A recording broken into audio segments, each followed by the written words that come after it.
Shalom everyone. Shalom semuanya. It's so good once again to see all of you. Senang sekali malam ini kita bisa melihat saudara semua ada di sini. Tonight, it is a privilege for us to have someone special. Her name is Joyce to give us testimony. Hari ini kita memiliki seseorang yang spesial, namanya Saudari Joyce yang akan memberikan kesaksian hidupnya bagi kita. Okay, I met Joyce through Facebook Messenger. Jadi saya bertemu dengan Joyce lewat Messenger Facebook.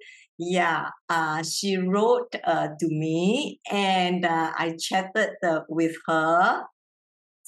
Saudari Joyce itu mengirimkan pesan kepada saya dan dari itu kita berbicara. And I am very happy. Dan saya sangat bahagia. Because Sister Joyce is one of those that through messenger chat, not just she became a believer, but I see that her life is transformed and she is very serious in following Christ. Saya sangat bahagia karena Sister Joyce itu Saudari Joyce itu salah satu orang yang chat sama saya di Messenger Facebook. Tetapi Saudari Joyce ini memiliki keseriusan yang sangat serius untuk menjadi pengikut Kristus. And I witnessed how God Himself bring healing and transformation not just in her life, but also the life of her children. Saya bisa menyaksikan sendiri bagaimana Tuhan sendiri yang menyembuhkan, Tuhan sendiri yang memulihkan kehidupan Saudari Joyce, bukan hanya kehidupannya, tetapi juga kehidupan anak-anaknya. So, without further ado, shall we invite Sister Joyce to give her testimony, and it will be translated by Sister Michelle. Tanpa lama-lama lagi, mari kita mendengarkan kesaksian dari saudari kita Joyce dan juga yang akan diterjemahkan oleh saudari kita Michelle. Over to you, Joyce and Michelle. Shalom everyone, my name is Joyce. Today I would like to share with everyone my journey with Christ. Shalom semuanya, nama saya Joyce. Hari ini saya ingin berbagi dengan kalian semua tentang perjalananku bersama Kristus. During teenage years, I did not like school and spent my time hanging out with friends, partying and drinking. When I failed my O-levels, my parents got really mad at me and they stopped giving me allowances. I was stubborn and refused to surrender to my parents. I was determined to be financially independent and I found a job in an audit company. With the encouragement of my colleagues, I took up private classes to continue my studies. However, this did not stop me from the partying and drinking days with my friends. Dulu, waktu saya masih remaja, saya tidak suka sekolah. Saya malah sering menghabiskan waktu saya untuk berkumpul bersama teman-teman, berpesta pora, dan minum-minum. Sewaktu saya gagal ujian O-level, papa mama saya sangat marah dan mereka berhenti memberikanku uang jajan. Saya keras kepala dan tidak mau tunduk kepada orang tua saya. Saya bertekad untuk bisa mandiri secara finansial dan saya menemukan pekerjaan di perusahaan audit. Atas dorongan rekan-rekan saya mengambil kelas privat untuk melanjutkan studi. Tetapi ini tidak menghentikan saya dari pesta pora dan minum-minum bersama teman-teman saya. I continued partying and met my husband in one of the clubs. Back in those days, my mother was not able to control me. After she met my husband for a few times, she suggested us to get married, hoping that I will grow up and stop partying. Saya terus berpesta pora dan saya bertemu dengan suami saya di salah satu klub atau diskotik. Dulu mama saya tidak bisa mengontrol saya dan setelah dia bertemu dengan suami saya beberapa kali, dia menyarankan agar kami menikah saja. Dia harap dengan seperti itu saya bisa menjadi lebih dewasa dan berhenti berpesta pora. Now I am married for 22 years and I have 4 children aged 21, 19, 9, and 7. Sekarang saya telah menikah selama 22 tahun dan saya memiliki 4 anak.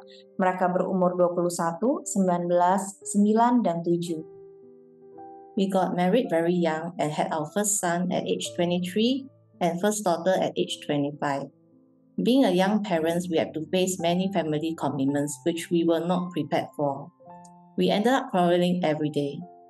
Our relationship started to fall apart when we encountered financial issues, managing the children, managing work commitments, and etc. Eventually, our temptation got us carried away. We became rebellious, and not long later, we did things that hurt each other deeply. Kami menikah cenderung sangat muda dan kami memiliki anak lelaki pertama kami pada saat umur 23 tahun dan anak perempuan pertama kami pada saat umur 25 tahun. Sebagai orang tua muda, kami harus menghadapi banyak komitmen keluarga yang kami belum siap hadapi. Akhirnya kami bertengkar setiap hari.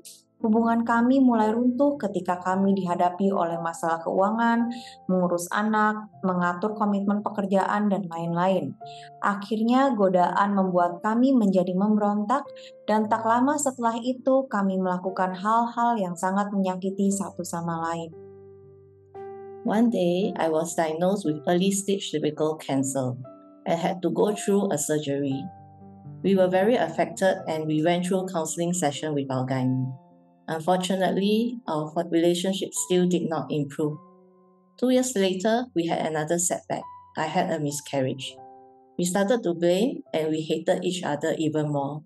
Suatu hari saya didiagnosis menderita kanker serviks stadium awal dan menjalani operasi. Kami sangat terpengaruh dan kami menjalani sesi konseling dengan dokter kandungan kami. Tetapi hubungan kami tidak membaik. 2 tahun kemudian kami ditimpa satu perkara lagi. Saya mengalami keguguran. Kami mulai menyalahkan dan membenci satu sama lain lebih dalam lagi. After the miscarriage, our gynae informed us that it would be difficult for us to have another children. But after a few years, we had our number 3rd and 4th children. Setelah keguguran, dokter kandungan juga memberitahu bahwa akan sangat sulit untuk kami mempunyai anak lagi. Tetapi setelah beberapa tahun, kami memiliki anak ketiga dan keempat kami. Around 2019, our relationship got worse. Throughout the years, we were bearing grudges with each other, and we had never forgive each other wrongdoings. Our quarrel behind closed door got very bad and rough. We were not able to compromise and decided to part our ways. Sekitar tahun 2019, hubungan kami semakin memburuk. Selama bertahun-tahun, kami menyimpan dendam dan tidak pernah memaafkan kesalahan satu sama lain. Pertengkaran kami di balik pintu tertutup menjadi sangat buruk dan sangat kasar. Kami tidak dapat berkompromi dan memutuskan untuk berpisah. I got depressed and helpless and asked myself many times if this separation is really happening to me. How am I going to face my 4 children and how am I going to face my parents? I was lost. My friends and my colleagues prayed for me and asked me if I'm willing to ask Jesus for help. But I don't know how to ask for help and I don't know what it means to believe in Jesus. Saya menjadi depresi dan tidak berdaya, dan saya terus bertanya-tanya, apakah perpisahan ini benar-benar terjadi kepadaku? Bagaimana saya akan menghadapi 4 anak saya, dan bagaimana saya akan menghadapi orang tua saya? Saya tidak tahu harus bagaimana. Teman-teman dan rekan kerja saya mendoakanku. Mereka bertanya, apakah saya ingin meminta tolong kepada Tuhan Yesus? Tetapi saya tidak tahu bagaimana caranya meminta tolong, dan saya tidak tahu apa artinya percaya kepada Yesus. One day, when browsing through YouTube, Pastor Judy's testimony came to my attention, and I watched the full video. I was very amazed and touched. I decided to seek help and went on to search for her in Facebook. And I sent her a private message via Facebook and she replied. We had a long exchange on our marriage problems and I asked if there is still hope. And she replied, yes. Suatu hari, saya sedang menonton YouTube dan saya tertarik melihat testimoni Pastor Judith dan saya menonton habis videonya. Saya sangat terkagum dan tersentuh. Lalu saya coba mencari dia melalui Facebook. Dan saya mengirimkan pesan pribadi lewat MSN Chat dan beliau membalasku. Kita berbicara banyak tentang masalah pernikahan kami dan saya bertanya, apakah masih ada harapan untuk aku? Dan beliau menjawab, ada harapan. Karena waktu itu masih dalam situasi COVID, pastor mengatur pertemuan kita melalui Zoom. During the 2 weeks wait period, I kept thinking if Pastor is real. Will she really remember our Zoom meeting? Selama 2 minggu masa menunggu, saya terus berpikir, apakah pastor ini benar orang yang nyata? Apakah beliau benar-benar ingat janji pertemuan Zoom kami? The answer is yes, and we had our first Zoom meeting, and that is the day I accepted Christ, however, with many question marks. Jawabannya adalah ya.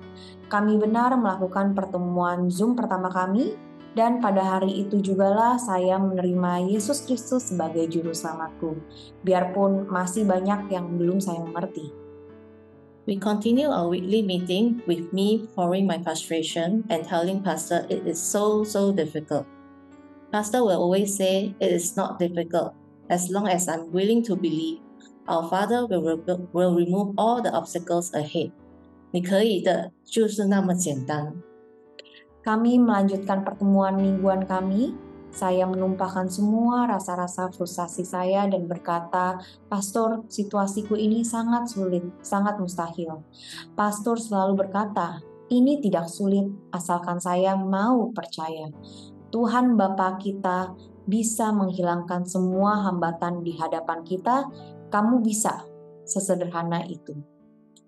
One day, a voice woke me up from my sleep, and it says, 你有体谅他吗? This voice spoke to me from a blue sky with clouds. Till now, I cannot forget this voice. I remember asking Pastor if this voice is real or I am just dreaming. Her reply is, he is real. Suatu hari saya terbangun oleh suara yang berkata, apakah kamu sudah mencoba untuk memahami suamimu? Suara ini datang dari langit biru yang berawan. Sampai sekarang saya tidak bisa melupakan suara itu. Saya ingat bahwa saya bertanya kepada pastor, apakah suara ini beneran nyata atau saya hanya bermimpi?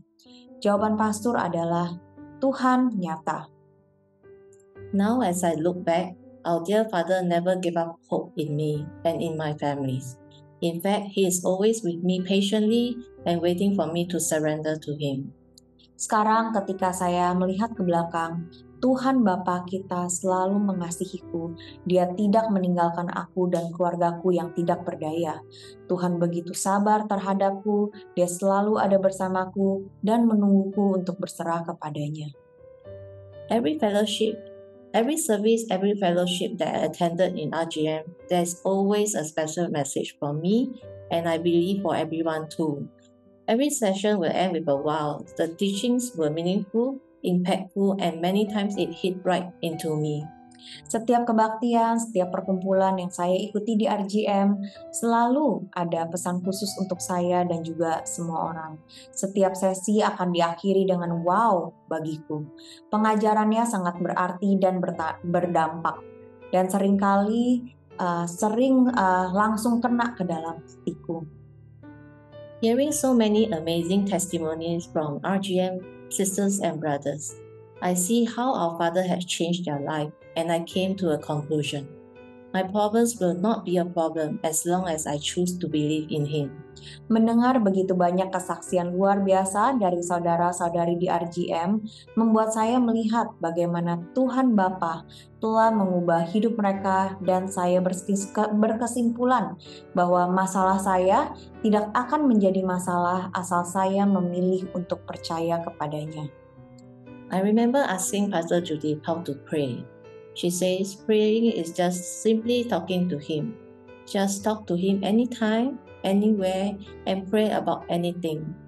My mind tends to wander away, therefore I started my talking to Him by writing it down, and I kept a praying journal in my phone, which I find it very helpful. Surprisingly, these few minutes of writing can actually calm me down and enable self-reflection on my wrongdoings. Saya ingat saya bertanya kepada Pastor Judith, bagaimana ya caranya berdoa? Pastor menjawab, berdoa itu sederhana berbicara kepada Tuhan. Bicaralah dengan Dia kapan saja, di mana saja, dan doalah tentang apapun. Pikiranku cenderung ke sana ke sini, maka dari itu saya mulai berdoa dengan cara menulis, dan saya menyimpan jurnal doa di handphoneku yang saya rasa sangat membantu. Saya terkajub Ternyata menulis doa selama beberapa menit saja bisa membuat saya merasa tenang dan membuat saya bisa merenungkan kesalahan-kesalahan saya. Honestly, I am still in the process of rebuilding my relationship with my husband. But I know I will get better each day and will be even better, especially with the continued support from Pastor Judith and RGM sisters and brothers. Sejujurnya, saya masih dalam proses membangun kembali hubungan dengan suami saya. Tetapi saya tahu saya akan terus menjadi lebih baik setiap hari dan akan menjadi lebih baik lagi. Apalagi saya terus dapat dukungan dari Pastor Judith dan saudara-saudari dari RGM. I'm very grateful and thankful to be in RGM family, and I believe this is God's plans for me in His timing. He planted me in RGM and gave me a chance to repent my wrongdoings. Saya sangat bersyukur dan berterima kasih karena berada di dalam keluarga RGM dan saya percaya bahwa ini rencana Tuhan untuk saya pada waktunya yang tepat. Dia menanamku di RGM dan memberikanku kesempatan untuk bertobat dari kesalahan-kesalahan saya. I'm looking forward to my son Tristan RGM baptism in October. He's first in our family to be baptized. I truly believe this is part of God's plan. Praise the Lord. Saya sangat menantikan pembaptisan anak saya, Tristan, di bulan Oktober di RGM. Dia adalah orang pertama yang dibaptis di keluarga saya. Saya percaya ini adalah bagian dari rencana Tuhan. Puji Tuhan. Thank you, Pastor Judy, for always being so supportive and so encouraging. Every time I come to you, you enlighten me and let me through my obstacles. Terima kasih Pastor Judith karena Anda selalu ada untuk mendukung dan menyemangati saya. Setiap kali saya datang kepadamu, Anda selalu memberikanku pencerahan dan membimbing saya melewati rintangan-rintangan saya. Thank you, Pastor Jason, for the guidance and the teaching you gave to me and to my children, Tristan and Renee. They have many more to learn from you, and I hope one day they can join you in your mission works to do God's words. Terima kasih Pastor Jason atas bimbingan dan ajaran yang telah Anda berikan kepada saya dan juga anak saya Tristan dan Renee. Masih banyak yang perlu mereka pelajari dari Anda, dan saya berharap suatu hari mereka bisa bergabung denganmu di ladang misi untuk melakukan pekerjaan Tuhan. Thank you everyone for listening to my testimony. God bless you. Terima kasih semuanya telah mendengarkan kesaksian saya. Tuhan Yesus memberkati. Thank you, Sister Joyce, for the amazing testimony, and Sister Michelle for the translation. Terima kasih Saudari Joyce atas kesaksiannya yang luar biasa dan juga Saudari Michelle untuk penerjemahannya. If you are blessed by Sister Joyce's testimony, can I encourage you to encourage her, okay? Maybe you can just click thumbs up, okay? Yeah, or you can chat something on the chat forum, or you can, just wave at her, okay? Yeah, come on, shall we do that? Kalau Yes. saudara terberkati dengan kesaksian saudari kita, Joyce, mungkin saudara bisa menekan tombol reaksi, ataupun juga memberikan kata-kata penguat, atau juga bisa melambaikan tangannya untuk saudari kita, Joyce. Praise the Lord. Yes, we do see some chats going on. Yes. Puji Tuhan, kita melihat beberapa chat yang sudah masuk. Okay, when I listen to her testimony, one thing that encouraged me the most is this. Ketika saya mendengarkan kesaksian dari saudari kita, Joyce, ada satu hal yang paling mengesankan bagi saya. Joyce is someone who just got to know Christ not long ago. Okay, that means she is a new believer.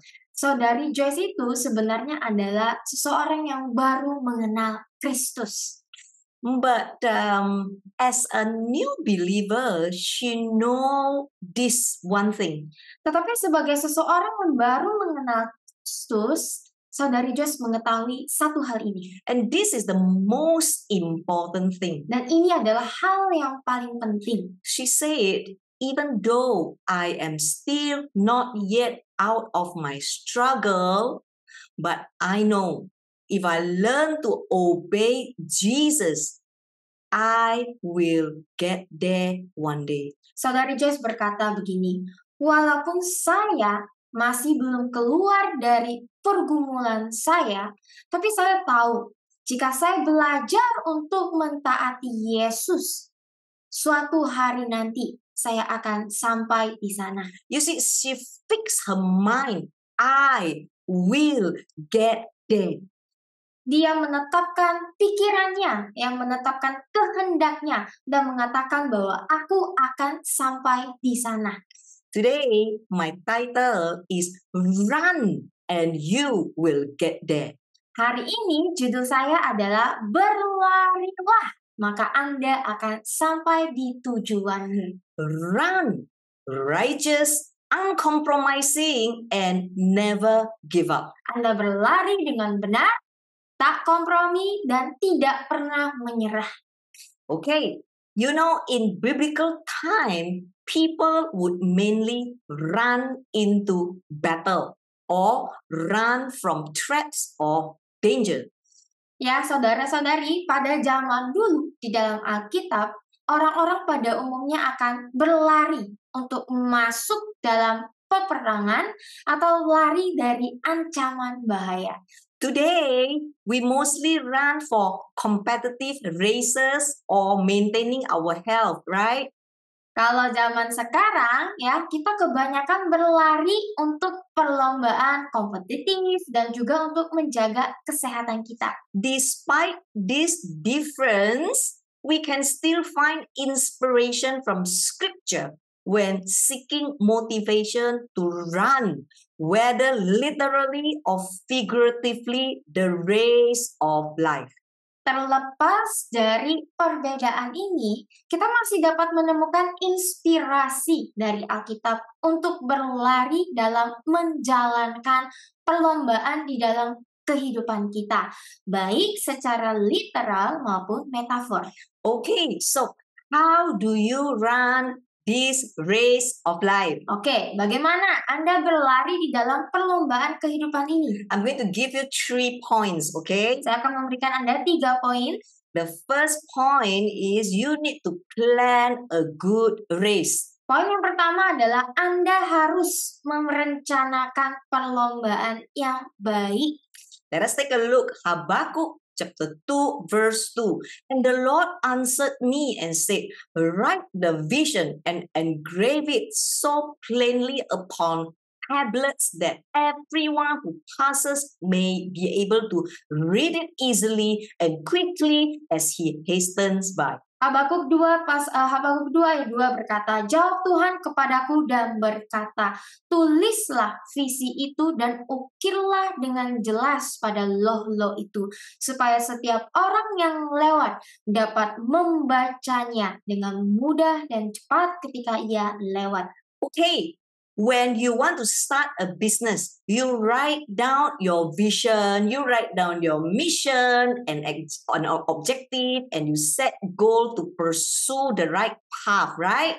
Jadi, ketika ketika Anda ingin memulai suatu bisnis, Anda pasti akan menulis ya visi saudara, misi saudara, objektif saudara, dan Anda juga akan menetapkan suatu tujuan ya di dalam tujuan dalam bisnis tersebut dengan jalan yang benar.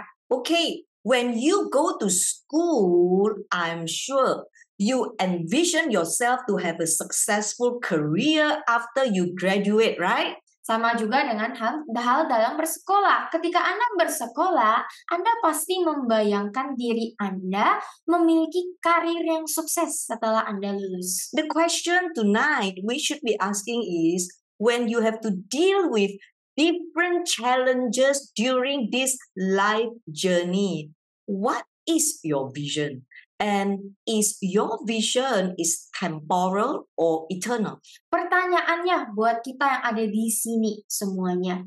Ketika Anda harus menghadapi berbagai tantangan dalam perjalanan hidup Anda, apa visi Anda? Apakah visi Anda itu sementara atau visi yang abadi? Give you some example, okay? Some people plan to go to the best school and then graduated with a good and relevant degree in the hope of securing good job or becoming an entrepreneur, right? Contohnya ya, mungkin beberapa di antara kita berencana untuk bersekolah di sekolah terbaik, dan kemudian lulus dengan gelar yang bagus dan relevan, dengan harapan mendapatkan pekerjaan yang baik atau bahkan menjadi wirausaha ketika lulus. After that, perhaps some would envision marrying a good spouse and have kids and etc. Setelah itu, mungkin beberapa orang akan membayangkan pernikahan, menikah dengan pasangan yang baik, dan memiliki anak, dan lain-lain. All these are good, but all these are merely temporary. Semua ini baik, tetapi semua ini hanyalah sementara. And also in reality, we cannot expect everything in our life to happen according to our plan or envision. As we all know, life is never smooth sailing. Dan pada kenyataannya, hidup kita itu tidak selalu terjadi sesuai dengan rencana kita. Seperti yang kita ketahui, tidak semuanya akan berjalan dengan mulus. Then, as we grapple with this temporal reality, friends, I just want to remind all of us, we also have to decisively plan our eternal destination. Di saat kita bergumul dengan kenyataan yang hanya sementara ini, saudara-saudariku, saya hanya ingin mengingatkan kita semua di sini. Kita juga harus dengan seksama, dengan serius merencanakan tujuan kekal hidup kita. So where can we learn the way of life? Jadi di mana kita bisa belajar untuk menjalani kehidupan ini? I want to share with you, don't learn from Christian self-help books, okay? Saya ingin mengatakan ya, berbagi kepada saudara-saudari yang pasti jangan belajar dari buku-buku Kristen yang fokus kepada diri sendiri. Because those are opinion from men. Our only source of truth is the Bible, okay? Because the Bible is the way, the truth, and the life. Karena buku-buku tersebut adalah buku-buku buatan dari manusia. Dan satu-satunya sumber kebenaran kita adalah Alkitab. Karena Alkitab itu adalah jalan, kebenaran, dan juga kehidupan. Proverbs chapter 29 verse 18, the Bible says, where there is no vision, no redemptive revelation of God, the people perish. But he who keep the law of God, which include that of man, blessed, happy, fortunate, and enviable is he. Amsal 29 ayat 18 berkata, jika tidak ada visi, tidak ada pewahyuan akan penebusan Tuhan, maka binasalah manusia. Tetapi dia yang menaati hukum Tuhan, termasuk mentaati hukum manusia, berbahagialah, beruntung, dan patut dikagumi adalah dia. The Bible taught us where there is no eternal vision. What does it mean? No redemptive revelation of God. What does it mean? There is no genuine repentance. People will perish. Alkitab mengajarkan kepada kita ketika kita tidak ada visi yang kekal, artinya apa? Tidak ada pewahyuan akan penebusan Tuhan. Yang artinya juga apa? Kalau tidak ada pewahyuan penebusan dari Tuhan, tidak akan ada pertobatan sejati dan manusia akan binasa. Many Christians who do not obey, still living in sinful rebellion, eventually, it doesn't matter how long you become a Christian, it doesn't matter whether you go to church every Sunday, will eventually become tired, empty, very unhappy, even depressed. And at the end, destruction awaits. It becomes a wasted race that is not beneficial for us. Banyak orang Kristen yang tidak taat, hidup dalam pemberontakan yang berdosa. Tidak peduli seberapa lama saudara sudah menjadi seorang Kristen. Tidak peduli seberapa sering atau setiap minggu saudara ke gereja. Tetapi kalau saudara masih hidup di dalam dosa, pada akhirnya saudara akan menjadi lelah. hampa, sangat tidak bahagia, bahkan tertekan atau depresi, dan pada akhirnya kehancuran menanti. Hidup saudara dalam perlombaan juga akan menjadi sia-sia dan tak bermanfaat. Only when we genuinely pursue holiness and righteousness of Christ, when we fulfill the condition and requirement of His word, only then we will truly experience happiness and His abundant blessing. Hanya ketika kita sungguh-sungguh mengejar kekudusan dan kebenaran Kristus, dan ketika kita memenuhi syarat dan persyaratan firman-Nya, barulah kita benar-benar akan merasakan kebahagiaan dan berkat sesungguhnya yang berlimpah. I want to share with you what is a good race for me. Izinkan saya berbagi kepada Anda arti dari berlari dalam pertarungan yang benar itu apa. Never be distracted by temptation and the worries of this world, which is all temporal. Bagi saya, berlari dalam pertarungan yang benar itu adalah ketika kita tidak pernah terganggu oleh godaan dan kekhawatiran dunia yang bersifat sementara. The only way to keep the law is to be righteous in Christ. Satu-satunya cara adalah dengan mentaati hukum Tuhan dengan benar di dalam Kristus. Galatians chapter 5 verse 7, the Bible says, you were running the race nobly. Who has interfered in hindered and stopped you from your heeding and following the truth? Galatia pasal 5 ayat 7 berkata, kamu telah mengikuti perlombaan dengan baik. Siapakah yang bisa mengganggu, menghalangi dan menghentikanmu dalam mengindahkan dan mengikuti kebenaran? When you plan for holiday or when you plan starting a business, your plan may be deterred due to perhaps lack of resources. Saat Anda merencanakan liburan atau memulai bisnis, rencana Anda mungkin terhalang, mungkin karena kurangnya sumber daya.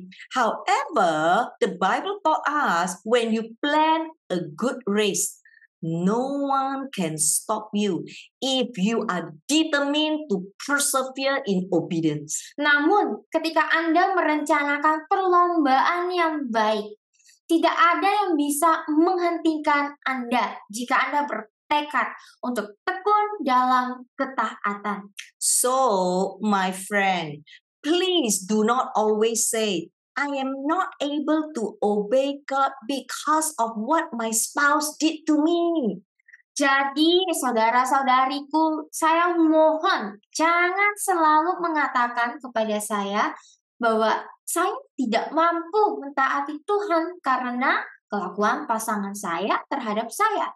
Or please do not keep saying, because of what my parent did to me in the past, that's why I became who I am today and I cannot change. Dan juga jangan mengatakan kepada saya ini, saya nggak bisa berubah, saya nggak bisa bertobat karena apa yang telah orang tua saya lakukan di masa lalu. Gara-gara mereka, saya nggak bisa berubah hari ini. All those are merely lame excuses. Semua itu hanyalah alasan yang tidak masuk akal. Because the Bible clearly says, no one can interfere, no one can hinder, no one can stop you if you are heeding and you want to follow the truth. Karena Alkitab telah mengatakan kepada kita, tidak ada seorang pun yang bisa mengganggu, tidak ada seorang pun yang bisa menghalangi dan menghentikanmu dalam mengikuti kebenaran. So, let us go to point number 2. Jadi sekarang kita masuk ke dalam poin nomor 2. How then should we run? What is the practical application? Lalu bagaimana kita harus berlari? Apa sih praktikal aplikasinya? Run with endurance, uncompromising. Berlarilah dengan ketahanan tanpa adanya kompromi. Hebrew chapter 12 verse 1 to 2. Therefore, since we are surrounded by so great a cloud of witnesses, who by faith have testified the truth of God's absolute faithfulness, stripping off every unnecessary weight and the sin which so easily and cleverly entangles us. Let us run with endurance and active persistence the race that is set before us, looking away from all that will distract us and focusing our eyes on Jesus, who is the author and the perfecter of faith, the first incentive for our belief and the one who brings our faith to maturity, who for the joy of accomplishing the goal set before him endured the cross, disregarding the shame, and sat down at the right hand of the throne of God, revealing his deity, his authority, and the completion of his work. Ibrani pasal 12 ayat 1-2 berkata, sebab itu, karena kita mempunyai banyak saksi, bagaikan awan yang mengelilingi kita, yang karena iman telah memberi kesaksian tentang kebenaran, kesetiaan Tuhan yang mutlak. Tanggalkan segala beban yang tidak perlu dan dosa yang begitu mudah dan cerdik menjerat kita. Marilah kita berlomba dengan tekun dalam perlombaan yang diwajibkan bagi kita, mengalihkan pandangan dari segala sesuatu yang mengalihkan perhatian kita dan memusatkan pandangan kita kepada Yesus, yang adalah pencipta dan penyempurna iman, insentif pertama bagi keyakinan kita, dan Dia yang membuat iman kita menjadi dewasa, yang karena kegembiraan mencapai tujuan yang ditetapkan di hadapannya, menanggung salib, tidak menghiraukan rasa malu, dan duduk di sebelah kanan tahta Tuhan, menyingkapkan keilahiannya, otoritasnya, dan penyelesaian pekerjaannya. 3 weeks ago, I was in Jakarta. 3 minggu yang lalu, saya ada di Jakarta. I was suddenly overwhelmed by grief as I witnessed the trouble of mankind. Saya tiba-tiba itu diliputi dengan beban manusia, dengan saya menyaksikan kesusahan manusia. As I look around the problem of mankind, Ketika saya melihat sekeliling saya melihat juga masalah-masalah yang ada di dalam kehidupan yang di sekeliling saya. those who are not yet married yearn and long to get married. Ada yang belum menikah, rindu untuk menikah. Those who are married often quarrel and fight. And some are also unfaithful to their spouse and they wish they are single. Yang sudah menikah sering bertengkar. Dan ada juga yang tidak setia pada pasangannya. Dan mereka yang sudah menikah berharap mereka balik jadi jomblo saja. Those who are working often complain they are tired because they have to work so hard. Yang kerja juga sering komplain, yang sering mengeluh capek. Where those who are jobless are also complaining and burdened by not having a secure job. Dan yang tidak punya pekerjaan, pengangguran juga komplain karena mereka masih belum memiliki pekerjaan. Those who have boyfriend are burdened by the fear of the future with the boyfriend. Yang punya pacar dibebani dengan rasa takut akan masa depan bersama dengan pacarnya. Where those who does not have boyfriend wanted so much to start a relationship. Sedangkan mereka yang tidak punya pacar ingin sekali memulai suatu hubungan. Those who doesn't have much money crave to be rich. Mereka yang tidak kaya ingin sekali atau mendambakan menjadi kaya. Where those who are financially wealthy often worry and have no peace. Sedangkan mereka yang sudah memiliki kekayaan seringkali tidak memiliki damai dan ketakutan. Those who have children, they are either do not really appreciate or nurture the children or they are overly protective. Mereka yang sudah memiliki anak, ya, ada dua hal yang bisa terjadi. Ada satu yang tidak bisa merawat atau menyembuhkan anak-anaknya, yang satunya lagi berlebihan dalam melindungi anak-anaknya. And those who don't have children wanted so much to have children. Dan mereka nggak bisa punya anak, ingin sekali memiliki anak. Can you see that, friends? Bisakah saudara melihat itu? The trouble of mankind. Semua rasa-rasa beban yang dimiliki oleh manusia. The Bible says, strip off. Alkitab berkata, tanggalkanlah. Strip off every unnecessary weight.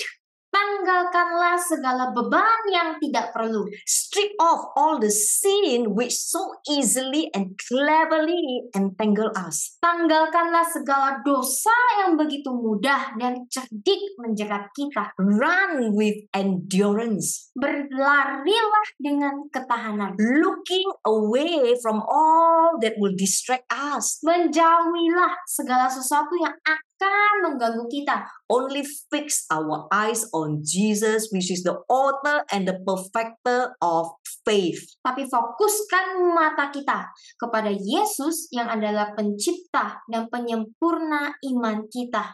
Jeremiah chapter 12 verse 5, the Bible says, but the Lord rebukes Jeremiah impatient, saying, if you have raced with men on foot and they have tired you out, then how can you compete with horses? And if you take to flight in a land of peace where you feel secure, then what will you do when you tread the tangled maze of jungle haunted by lions in the swelling and flooding of the Jordan? Yeremia pasal 12 ayat 5 berkata, tetapi Tuhan menegur ketidaksabaran Yeremia dengan mengatakan, jika kamu pernah berpacu dengan orang berjalan kaki dan mereka membuatmu lelah, lalu bagaimana kamu dapat bersaing dengan kita?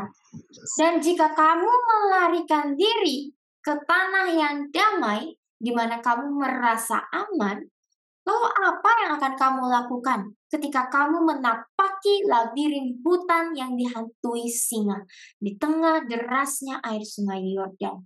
Do not allow ourselves to be crippled by our own fears and anxieties. Jangan biarkan diri kita dilumpuhkan oleh ketakutan dan kecemasan kita sendiri. Run fearlessly, for you know when you run a good race, you will surely get there. Berlarilah tanpa takut. Karena kalau Anda tahu Anda berlari dalam perlombaan yang benar, Anda pasti akan sampai di tujuan Anda.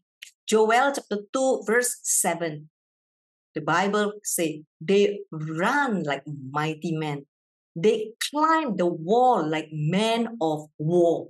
They march each one straight ahead on his way, and they do not break their ranks. Joel pasal 2 ayat 7. Firman Tuhan berkata, mereka berlari seperti orang perkasa.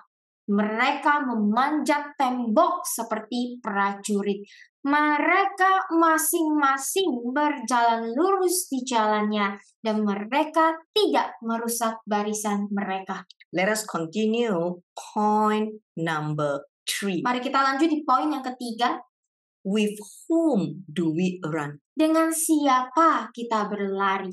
Run with God and with godly people. Never give up. Berlarilah bersama Tuhan dan bersama orang saleh.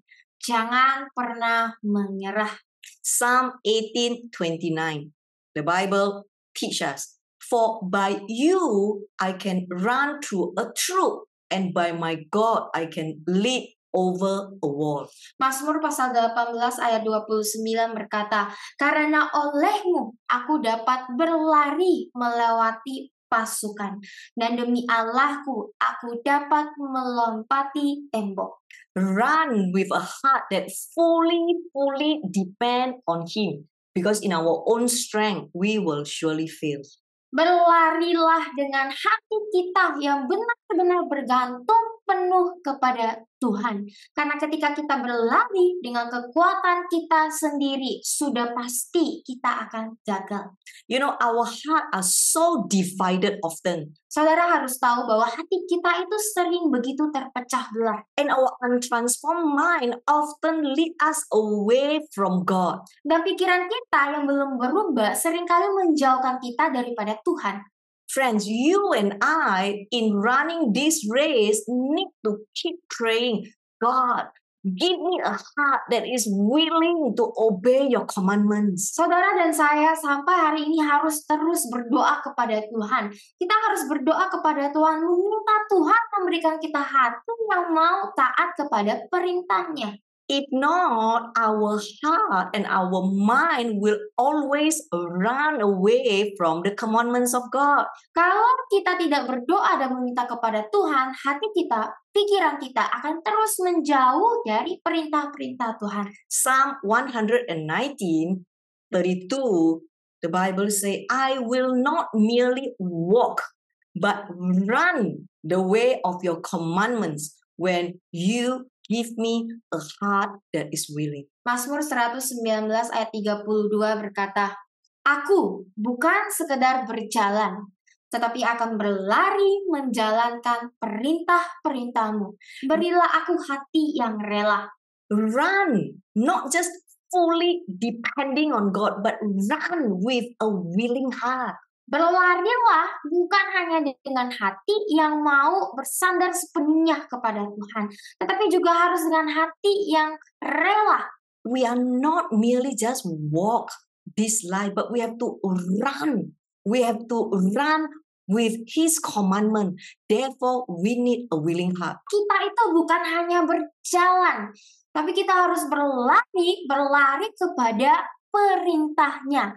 Maka dari itu kita memerlukan hati yang rela untuk berlari di dalam perintah-perintahnya. What else can we do? Apa lagi yang bisa kita lakukan? Isaiah chapter 40 verse 31. A heart that wants to wait for the Lord. Those who wait for the Lord, who expect, look for, and hope in Him, shall change and renew their strength and power. They shall lift their wings and mount up close to God. As eagle mount up to the sun, they shall run and not be weary. They shall walk and not faint or become tired. Yesaya pasal 40 ayat 31 mengatakan tentang hati yang mau menunggu Tuhan. Firman Tuhan berkata, tetapi orang-orang yang menunggu Tuhan, yang mengharapkan, menantikan, dan berharap kepadanya akan berubah dan memperbaharui kekuatannya. Mereka akan mengangkat sayapnya dan terbang dekat dengan Tuhan seperti Raja Wali melayang menuju matahari. Mereka akan berlari dan tidak menjadi letih. Mereka akan berjalan dan tidak tumbang ataupun menjadi lelah. In English, wait is passive activity. Dalam bahasa Inggris, menunggu adalah aktivitas yang pasif. Example, we wait in the doctor's lobby. We wait in the line. We queue for our food. We wait for the traffic light to change. Contohnya, kita menunggu di lobi rumah sakit untuk menunggu dokter. Kita juga mengantri untuk mengambil makanan. Atau kita juga menunggu lampu lalu lintas berubah. The only effort required to wait comes in the form of patience and endurance. Satu-satunya upaya yang diperlukan untuk menunggu adalah dalam bentuk kesabaran dan ketekunan. However, in Hebrew, there are many words for wait. Tapi di dalam bahasa Ibrani itu memiliki banyak sekali pengertian dalam kata menunggu. There are about some 25 different words just to explain wait. Sebenarnya ada sekitar 25 kata yang berbeda untuk menjelaskan kata menunggu ini. One of them is kafah. Salah satunya adalah kafah. Kafah means to wait actively with anticipation. Kafah artinya kita bisa menunggu secara aktif dengan antisipasi. Kafah means hopefully watching for God to act.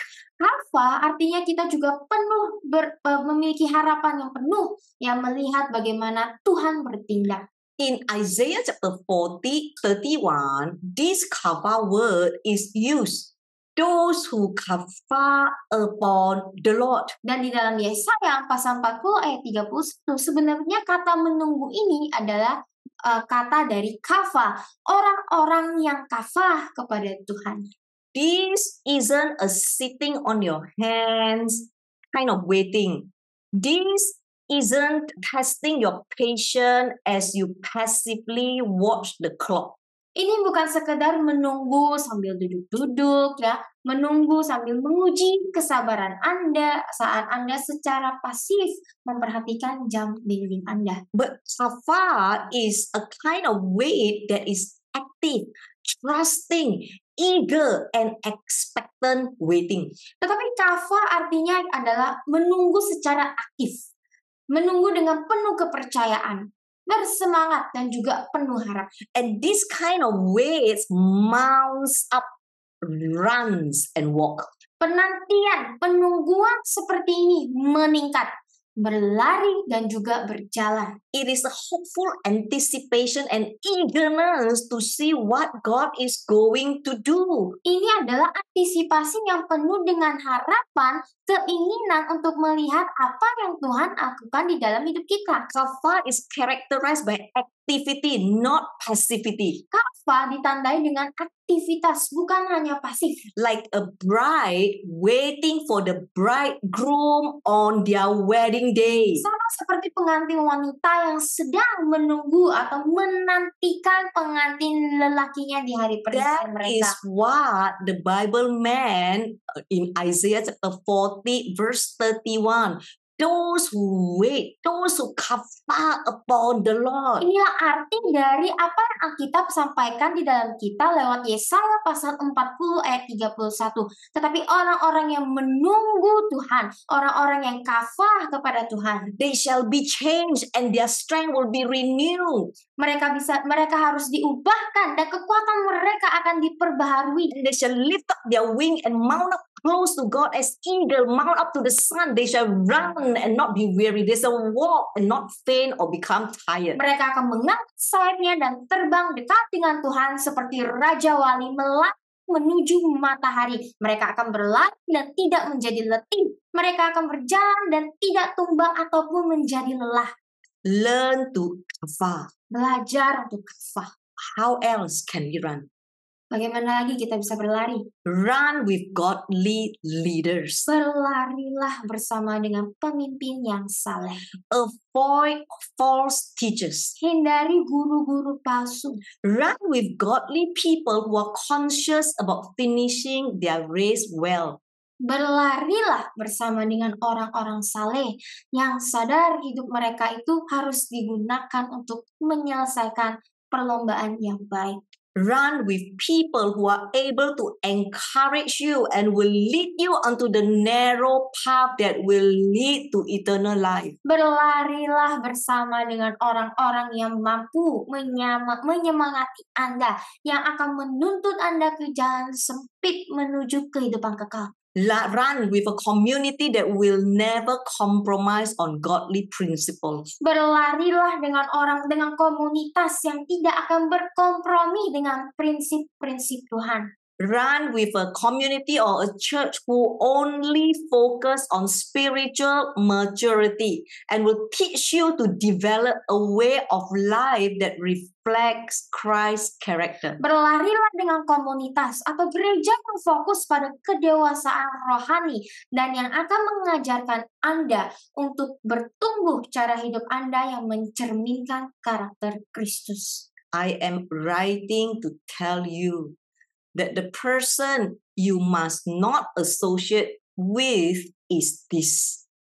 Anyone who calls himself a brother in Christ, but who take part in sexual sin, or is greedy, or worship idols, or lies about others, or gets drunk, or cheats people, do not even eat with someone like that. Aku menulis ini untuk memberitahukan kepadamu bahwa hendaknya jangan kamu bergaul dengan orang yang menyebut dirinya saudara seiman dalam Kristus, tetapi berbuat dosa dalam percabulan.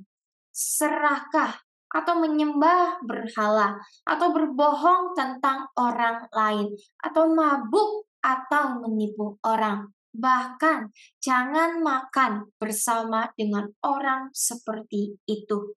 You see, this is clearly written in your Bible and in my Bible. Firman ini jelas tertulis, saudara-saudari, di dalam firmanmu, di dalam Alkitabmu, dan juga di dalam Alkitabku.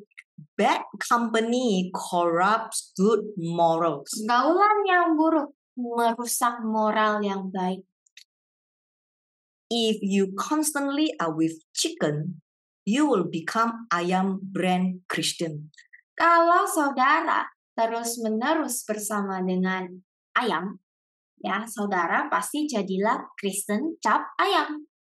But if you want to be eagle, learn to be around real eagles. Tetapi kalau saudara rindu untuk menjadi seperti elang, belajarlah, bergaullah di antara elang-elang yang sesungguhnya. Recently, my godson Solomon scored 86 for his science. Baru-baru ini ya anak angkat saya, Solomon, mendapat nilai 86 untuk mata pelajaran sainsnya. He was a bit discouraged because he think if only he's less careless, he should be scoring 90. Dan dia sedikit kecewa karena menurutnya kalau saja dia nggak ceroboh, dia seharusnya bisa mendapatkan nilai 90.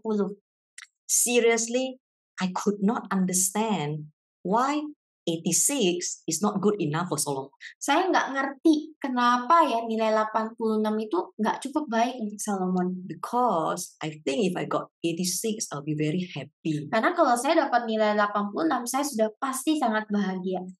Few days later, I chatted with Solomon mother Susan. Beberapa hari kemudian, saya berbincang dengan mamanya Solomon, Susan. She was sharing with me that Solomon wasn't like this before.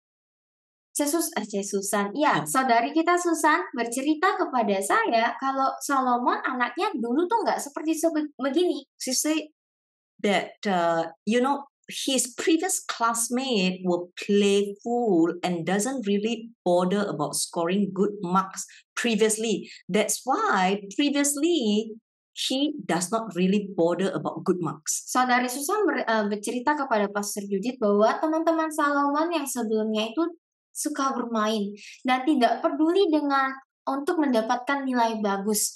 Maka itu juga Solomon juga tidak terlalu peduli dengan nilai-nilainya. She said, but this year he went to a different class. And most of his classmates study very hard and are very competitive about their grades.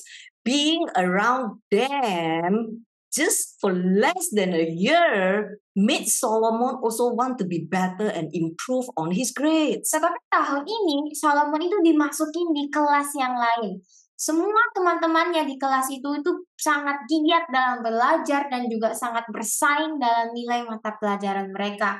Berada di dekat mereka kurang dari 1 tahun, Solomon pun ingin menjadi lebih baik dan peduli untuk meningkatkan nilai mata pelajarannya. Do not be misled, my friends. Jangan terkecoh, saudara-saudari. If you have 3 ungodly friends, very soon you become the number 4 ungodly person. Kalau saudara punya 3 orang teman yang senang hidup dalam dosa, saudara akan menjadi orang keempat yang suka hidup dalam dosa. If you are surrounded by 3 hyper grace friends or people who believe in prosperity gospel, very soon you will become the next number 4 that will embrace hyper grace or prosperity gospel. Jika saudara dikelilingi dengan 3 teman yang suka sekali dengan pengajaran kemakmuran atau kasih karunia, maka saudara akan menjadi orang keempat yang akan menganut atau percaya dengan pengajaran teologi pergerakan zaman baru dan juga dengan pengajaran kemakmuran. If you hang out with 3 people who likes to lie, slander, and gossip about others, soon you become the fourth one.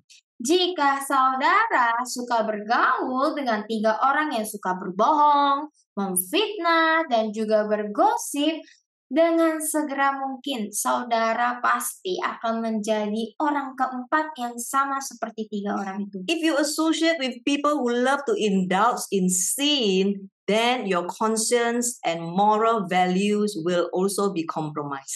Jika Anda, saudara, suka bergaul dengan orang yang suka jatuh dalam dosa, berbuat dosa, maka hati nurani dan nilai-nilai moral Anda juga akan terkompromisi. 1 Corinthians chapter 9 verse 24 to 27. Do you not know that in a race all the runners compete, but only one receives the prize? So run your race that you may lay hold of the prize and make it yours. Now, every athlete who goes into training conducts himself temperately and restricts himself in all things. They do it to win a wreath that will soon wither, but we do it to receive a crown of eternal blessedness that cannot wither. Therefore, I do not run uncertainly without definite aim. I do not box like one beating the air and striking without an adversary. But like a boxer, I buffet my body, handle it roughly, discipline it with hardship, and subdue it, for fear that after proclaiming to others the gospel and things pertaining to it, I myself should become unfit, not stand the test, be unapproved and rejected as a counterfeit. 1 Korintus pasal 9 ayat 24-27 berkata, tidak tahukah kamu bahwa dalam suatu perlombaan semua pelari ikut berkompetisi, tetapi hanya satu yang mendapat hadiah? Maka jalankanlah perlombaanmu agar kamu dapat memperoleh hadiahnya dan menjadikannya milikmu. Sekarang, setiap atlet yang mengikuti latihan bersikap terkendali dan membatasi diri dalam segala hal. Mereka melakukannya untuk memenangkan karangan bunga yang akan segera layu. Namun kita melakukannya untuk menerima mahkota kebahagiaan abadi yang tidak dapat layu. Oleh karena itu, aku tidak berlari dengan ragu-ragu, tanpa tujuan yang pasti. Aku tidak bertinju seperti seseorang yang menyerang di udara dan menyerang tanpa lawan. Ayat 27 berkata, tetapi seperti seorang petinju, aku memukul tubuhku, menanganinya dengan kasar, mendisiplinkannya dengan kesulitan, dan menundukkannya karena aku takut. Setelah aku memberitakan Injil kepada orang lain dan hal-hal yang berkaitan dengannya, aku sendiri menjadi tidak layak, tidak tahan ujian, tidak disetujui dan ditolak karena palsu. Do not run with uncertainty. Run as that one will receive the prize. Run in a manner you know will lead you to your eternal permanent destination. Jangan berlari dengan ketidakpastian. Berlari seperti orang yang akan menerima hadiah. Berlarilah dengan sikap bahwa pertarungan itu akan menuntut saudara ke tujuan kekal dan yang abadi buat Anda. Friends, without vision, we all will perish. Saudara-saudariku, tanpa visi, kita semua akan binasa. Vision in Hebrew is hazon. Visi dalam bahasa Ibrani adalah hazon. It means redemptive revelation from God Himself that will surely come to pass. Yang artinya pewahyuan atau penebusan dari Tuhan sendiri yang pasti akan terjadi. You see, God has a vision for your life. Saudara harus tahu bahwa Tuhan memiliki visi untuk hidup Anda. You know, He wants you to run with it. Dan Tuhan mau saudara berlari dengan visi itu. What does it mean to run with the vision God has given you? Apa sih artinya berlari dengan visi yang telah diberikan oleh Tuhan? It means to see the picture that God see for your life. Itu artinya untuk melihat sebuah gambaran bahwa Tuhan itu melihat hidup Anda. Know the plan He has for you. Ketahuilah rencana yang Tuhan berikan kepada Anda. And then go after it with full force, giving it everything you've got.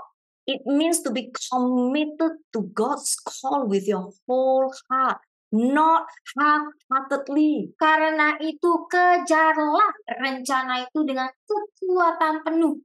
Berikan semua yang Anda punya. Artinya apa? Artinya berkomitmen pada panggilan Tuhan dengan segenap hati, tidak dengan setengah hati. We should be like the Apostle Paul who proclaimed, I press on that I may lay hold of that for which Christ Jesus has also laid hold of me. I press towards the goal for the prize of the upward call on God in Christ Jesus. Kita seharusnya sama seperti Rasul Paulus yang menyatakan, aku berusaha sekuat tenaga supaya aku dapat memegang apa yang telah diberikan kepadaku oleh Kristus Yesus. Aku berusaha keras untuk mencapai hadiah berupa panggilan sorgawi dari Allah dalam Kristus Yesus. And the picture that he painted was one of a runner straining for the finishing line, full force, not someone coasting along the way. Gambar yang dilukiskan oleh Tuhan Yesus adalah seseorang pelari yang berusaha keras mencapai garis akhir, bukan seseorang yang bersikap asal-asalan di sepanjang jalan. And at the end, we can say, I have fought the good, worthy, honorable, and noble fight. I have finished the race and I have kept firmly held the faith. Dan pada akhirnya kita bisa mengatakan, aku telah mengakhiri pertandingan yang baik, yang layak, terhormat, dan mulia. Aku telah mencapai garis akhir dan aku telah memelihara dengan teguh, dengan imanku yang teguh. For me personally, I live for this. Bagi saya sendiri, saya hidup untuk ini. On the day of judgment, I do not want to hear Jesus say to me, I never knew you. Get away from me, you who are wicked and refuse to obey my commands. Pada hari penghakiman, saya tidak ingin mendengar Yesus berkata kepada saya, aku tidak pernah mengenalmu, menjauhilah dariku. Kamu yang jahat dan menolak untuk mentaati perintahku. Instead, I would like to hear Matthew chapter 25, verse 23.